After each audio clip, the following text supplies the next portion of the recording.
Hello guys, তোমরা দেখতে পাচ্ছ ধুরন্ধর মুভিতে যে অক্ষয় খান্না যে ড্রেসটা পরেছিল, তোমরা বুঝলাম অক্ষয় খান্না তো পড়েছিল, তোমরা তুমি কোন খান্না সেজেছো? ছাপড়ি খান্না? अरे बाप रे ये तो धोती खोल रहा है। মানে রহমান ডাকাত যে ড্রেসটা পরেছিল সেই ড্রেসটা মস্তান ভাই পরে আছে, দেখতে পাচ্ছ তো তোমরা। চুরির বেটা কোথায় কাশ্মীরি উল আর কোথায় বগলে চুল? আর অক্ষয় খান্না যে চশমাটা পরেছিল, রহমান ডাকাত যে চশমাটা পরেছিল, সেই চশমাটা এখন মস্তান ভাই পরবে। বলছি বাল, কোনোদিন ফুল পাকা বাল দেখেছিস? ওই যে বয়স্ক মানুষ না মরে যাবার আগে ভাবে না, মরে যাবো মরে যাবো মরে যাবো মরে যাবে, ফুল তো মরা তোকে ওরকম লাগছে বাড়া, বুঝলি বাড়া ছাপি চোদা। अरे कहना क्या चाहते हो?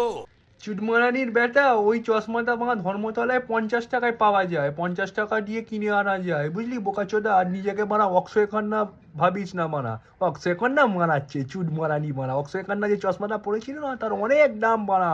তোর মারা ঝাঁটের বালারও যোগ্যতা নেই, চুটমারানি ছাপড়ি চোদা, ভাগ গুড মারানি।